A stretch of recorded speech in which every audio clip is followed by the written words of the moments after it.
Welcome back to Face the Nation. I'm John Dickerson. Joining us now from the U.S. Embassy in Kabul, Afghanistan, is Republican Senators John McCain and Lindsey Graham. The distance is causing a bit of a delay, but thank you, Senators, for being with us. And Senator Graham, I want to start with you. The Attorney General, Loretta Lynch, has said she'll accept the FBI determination on Hillary Clinton's email server, whatever it is. Do you feel the same way? Yes. Senator McCain, I'll start with you then on the question of terrorism in Istanbul, Bangladesh, overnight in Iraq. What, to this diverse set of terrorist challenges, should the U.S. policy response be?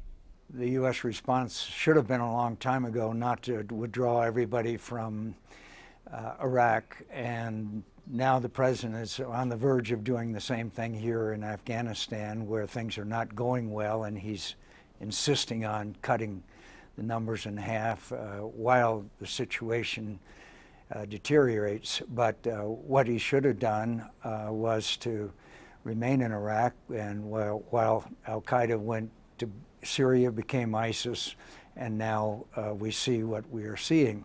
What we need to do is go to Raqqa and kill them, and you can do that with 10,000 of 100,000 person contingent using American capabilities. Go take them out of Raqqa, where they are now basing most of these, or at least some of these attacks, and then get into the long ideological struggle to defeat this metastasizing evil that is afflicting all of the Middle East and parts of the world. Senator Graham, Secretary of State John Kerry reiterated again this week that he thinks this uptick in violence is related to the pressure that is being put on Daesh or ISIS, and he says it's a sign that they're being put into a corner. Do you buy that? Well, you know, we have made progress on the ground in Iraq and Syria, but there is no strategy to replace Assad. And if Assad stays in power in Syria, the war in Syria never ends, and you can't stabilize Iraq.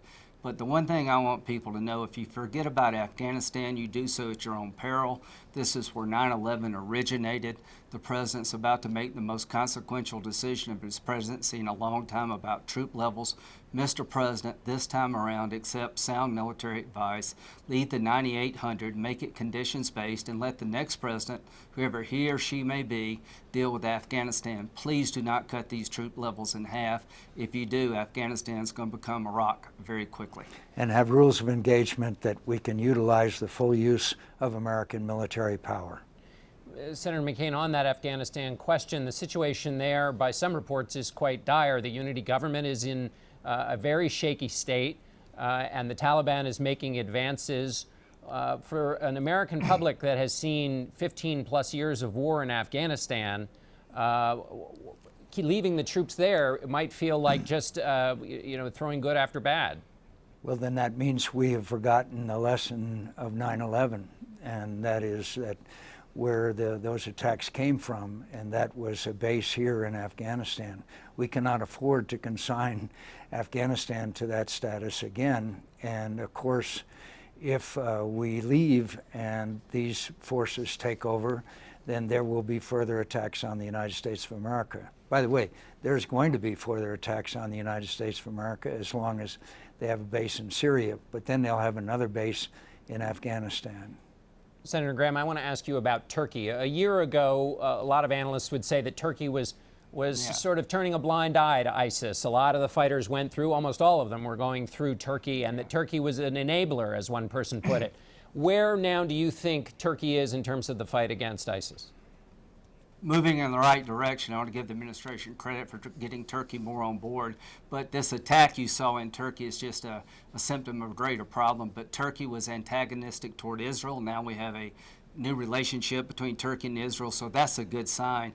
But I can only tell you that in Afghanistan, Daesh or ISIL is actually growing in capability. So Turkey coming to the fight will help us in Syria and Iraq. But we don't have a strategy to destroy ISIL. The next president will have to deal with that. What we're doing in Syria is buying time. President Obama is passing this on to the next president.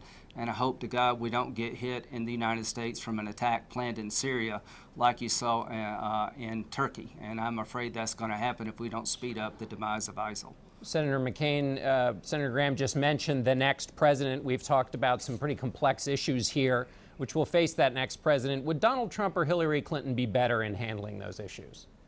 I don't think either one of them have displayed what I think is the necessary strategy and outlook, the planning that and reliance on our military leaders that will be necessary to succeed. I hope that whichever one is president, that they would call in the David Petraeuses and the Robert Fords and the Ryan Crockers and those individuals, both military and State Department diplomats who succeeded in Iraq before the president gave it all away, who know what we need to do to defeat this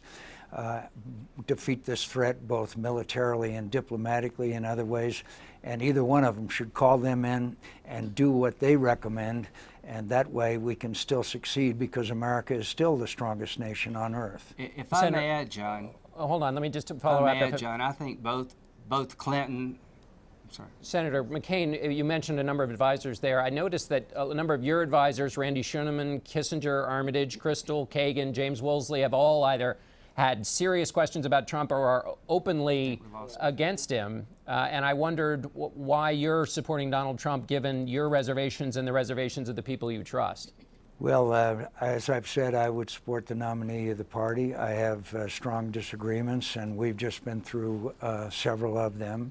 And that's my position. All right. And Senator Graham, as a final thing here, would you just add what you were planning to before the time delay got in our way? I think Clinton and Trump both would have a conditions-based withdrawal in Afghanistan.